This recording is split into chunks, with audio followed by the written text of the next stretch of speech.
Hello guys, ito po ang inyong lingkod, asikuterong motorista. Napatambay po tayo ngayon dito sa ating laundry shop upang linisin yung ating dryer ng ating LG washing machine. Kung ibabayad po natin ito, kakahalaga po siya ng 1,500 bawat isang dryer. Tulad po nito, ito pong itaas dryer po ito. So kung 5 piraso po ito, nag-worth po siya ng 7,500. So makakatipid tayo kung sakaling tayo na mismo ang gagawa paglilinis ng ating dryer. Ito po ang ating mga gagamitin. Isang screw. At ito po ang ating vacuum cleaner. Babacuumin lang po natin yan. Tutok lang po kayo guys.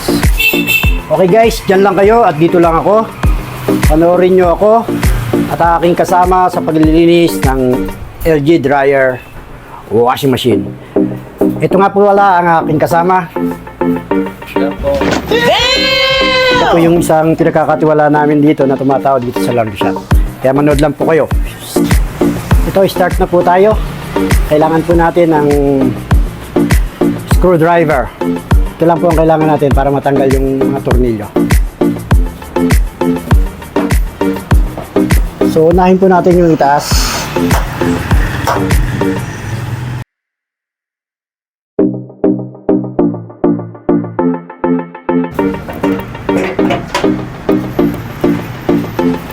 Ayan, pagtanggal natin. Make sure natin yung screw na kung saan natin inalis, doon din natin pabalik. Kaya dito ko po siya ilalagay.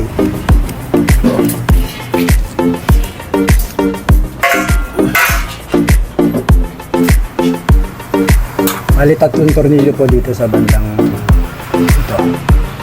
Tatlong hanay-hanay po na tornilyo. Pain lang po natin kung di natin yung kita. Ito lang. Mga screw ko sa area. Dito 2 screw.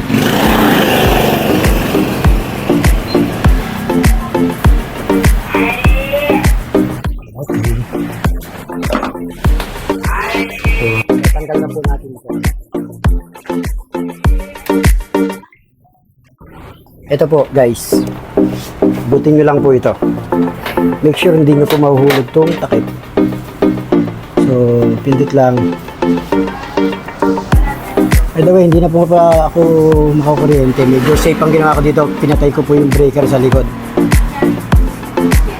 Yan, hugot po. Hugot lang siya. Kasi ito hugot lang din po.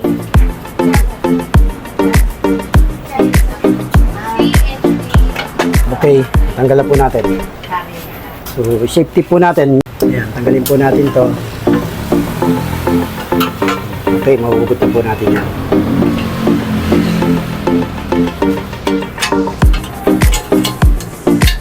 So, mga tornilyo. Okay, din po natin dyan sa tamang para hindi po siya maligaw. So, yung tinira po natin dito kanina yung 1 piraso. Nice. Nandun lang po siya para hindi siya mahulog agad. Pwede na po natin tanggalin ito dito sa may area na to. Yung mga tornilyo dito. May 2 tornilyo dito eh.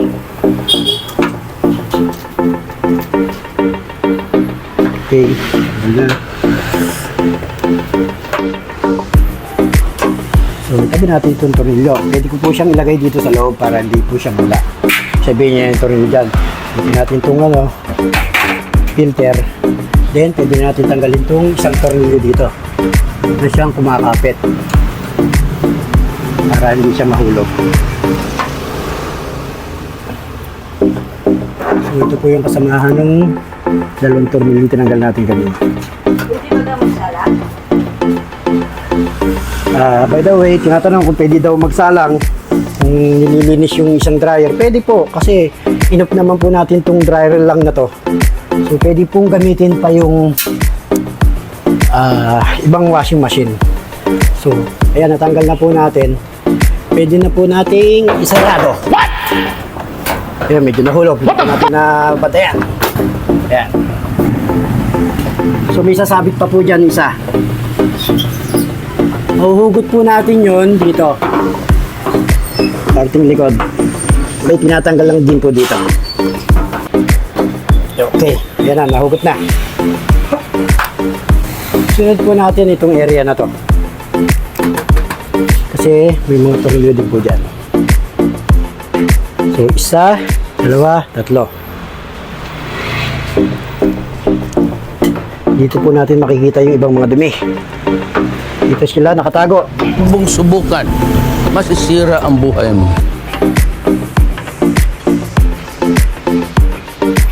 So, make sure lang po ulit yung mga tornilyo. Alin po yung tinanggal natin sa area na to, yun din po yung babalik natin. Kasi, minsan maluwag. Maluwag yung ibang tornilyo pag napakabit doon sa hindi niya pinagtanggalan. So, ayan po. Ito yung tatlong tornilyo. Tanggalin na po natin ito. Simple-simple lang. Ayun. Dami-dumi. Ay, mamatay pa yun. Bumula pa bibig yung pag-inan niya. Dumi na yan, yan. So, vacuum po gagamitin natin dyan. So, tabi ulit yung tatlong tornilyo. Idikit. Tanggalin naman po natin ito. Meron ditong tornilyo din.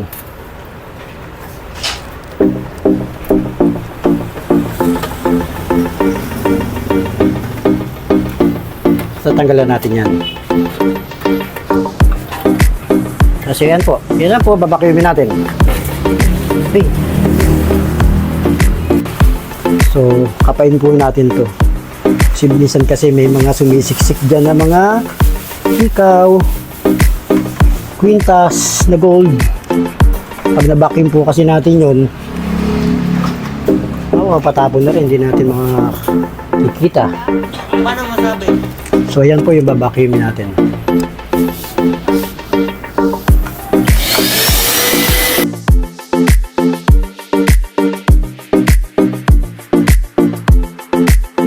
So, ayan po, nakita nyo, madinilod. Ako po kasi, for safety, tinanggal ko yung power dito, power supply. Inop ko po yung breaker dito. Kasi diba, bawat isang machine, may kanya-kanyang breaker naman yan. So, pwede mo siyang i-off. Pero dun po kasi sa iba, minsan ginagawa ko rin, dito na siya ino-off. Kasi paghugot mo naman kasi dito sa wire na to. Stop it. Get some help. Ayan. Itong machine na to, hindi yung masyadong kadumihan kasi palagi ko siyang nalilinis. So, ayan, kailangan nyo ng toothbrush para yung mga nandito, pwede nyo siyang kuskusin habang binabacuum. So, mas maganda yung magiging linis niya. Ayan, lalaglagan yan pero nababacuum siya, naihigop. Ayan, ganyan. Dito, ganun din po. Para mas maganda, maano mo siya sa loob. Tahiyan nyo! Ayan guys. Nakakapag-DIY na rin kayo katulad ko. Madali lang po talaga linisin ito. Ito lang. Ayan, ganyan. Linis-linis lang. Sige.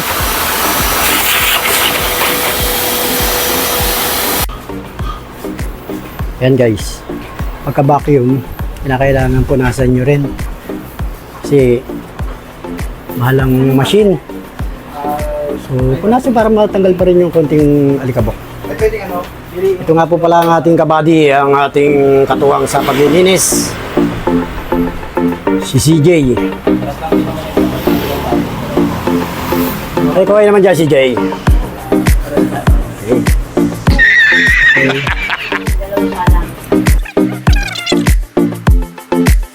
So yun guys, ito yung mga tinanggal natin kanina.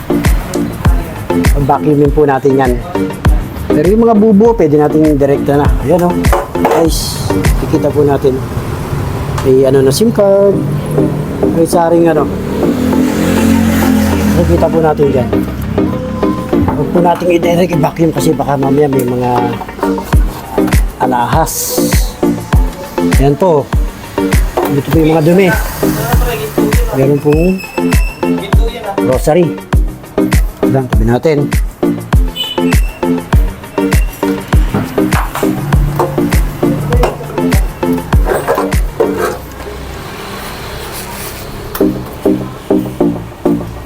So ako po talaga kinakamay ko yan para makita ko kung may mga importanteng bagay na napapunta sa dryer.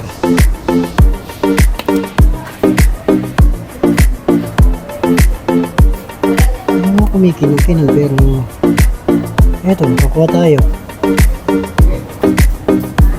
Isang piraso ng hikaw.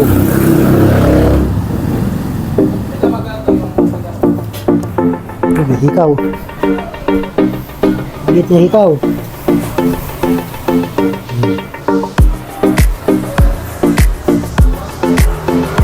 Oh my God! Wow! So, parang ano siya, tunay. Isang maliit na hikaw. Tabi muna natin.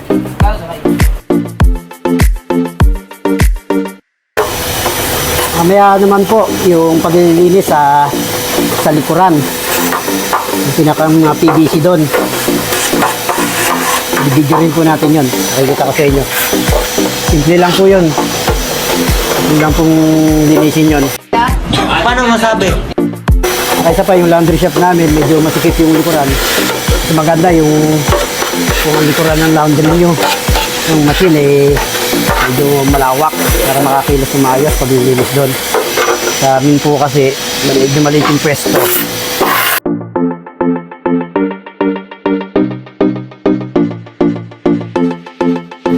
So ayan guys, ayan po yung ginagawa namin para mas malinis na malinis. So after vacuuming talagang kinukuskus pa po namin ng basang-basahan.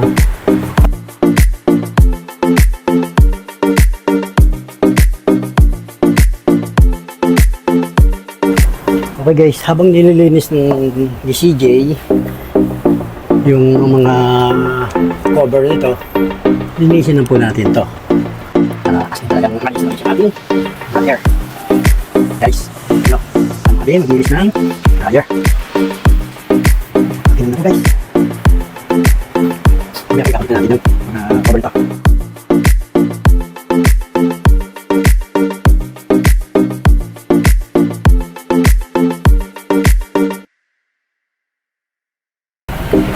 Yan guys, babalik nyo na yung wire kung saan siya tinanggal.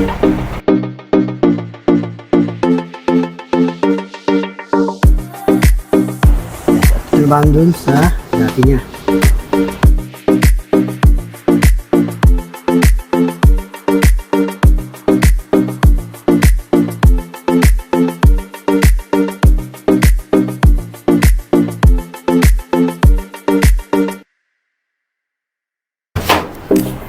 Isa na po tayo sa dryer. Mamaya sa likod po. Yes guys, ito papakita ko naman sa inyo kung paano tanggalin yung mga PVC upang malinis natin. Yan guys. Yan, tanggalan na ating partner. Okay. Okay, dadaan po. Medyo masikip lang po talaga yung area namin kaya medyo nahirapan. Pero kung ang area po ninyo ay maluwag, lalabas po yan para malinis. So, silipin po natin gaano kadami yung dumi. Dumi, yung dulo. Yan po lilinisin natin guys. So, babacuumin po namin yan. Kaya nakalangan yung may mahaba para makaabot hanggang sa dulo. Babacuumin muna bago namin lilinisin ang tubig yan. Para konti na lang. Kasi pag nabasa yung dumi, mas mahirap siyang linisin.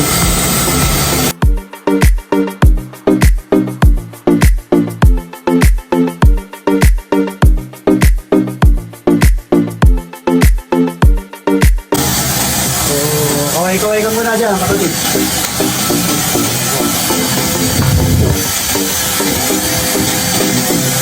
Mamaya, pakikita ko sa inyo. Ano naman ang tubig yan. Yan guys. Pupunasan naman niya ng basahan ng basa. Lalagyan niya sa bakal na mahaba para pag sundot niya, kuskus yung loob na siya. So, linis na linis ang mangyayari sa kanya. Kaya ginawa natin kanina, binapin muna para kunti na lang yung dumi na lilinisin niya. Yung mismo tabing-tabi na lang mismo ng PVC.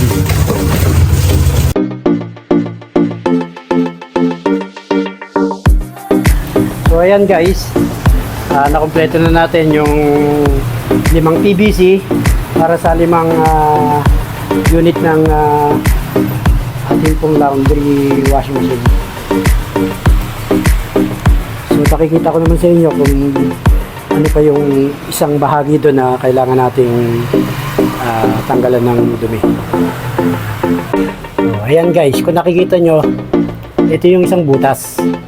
So ang gagawin natin dyan, dudukutin na lang natin ng kamay yung ibang dumi dyan na stuck dyan. Pakikita ko sa inyo kung paano siya dukutin. Okay guys, ito, nakikita nyo itong butas na to. So dito may na-stuck pa rin na dumi. So gawak na kayo ng lalagyan. So dukutin nyo yan. Pero dahan-dahan po kayo kasi itong area na to may mga matilos na matilos na yero. Kasi yung pagtiklop dito, pagbutas, ayan, nakita nyo to guys. Ito, ayan, matilos yan. So yun, nakita nyo, may nadadampot pa akong dumi. So ibig sabihin, may dumi pa rin dito.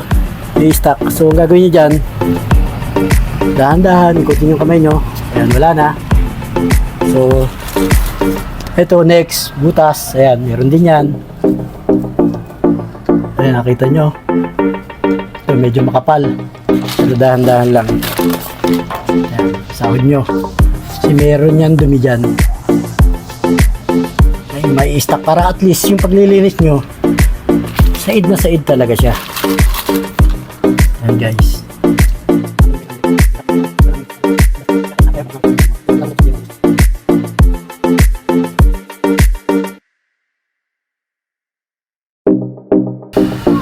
Ayan guys, kakabit na natin yung ating mga nalinis na PVC. So, suot doon. Balik. Suot dito. Pinasok na. Ayan, ganyan lang kasimple guys. Balik nyo lang, suot ko lang. Ayan. So, ayan guys, yung kalawakan. Simple lang po siya ikabit. Okay na. So ayan guys, natapos na natin yung paglilinis ng ating dryer. Nakita nyo naman one by one kung paano namin ginawa. So ayan, kaya nyo yung gayahin.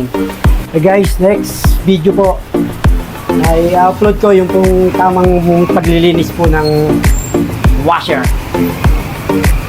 Linis po ng washer ang ating susunod na video. Sana po subaybayan nyo ako sa aking mga video. And guys, thank you. Bye.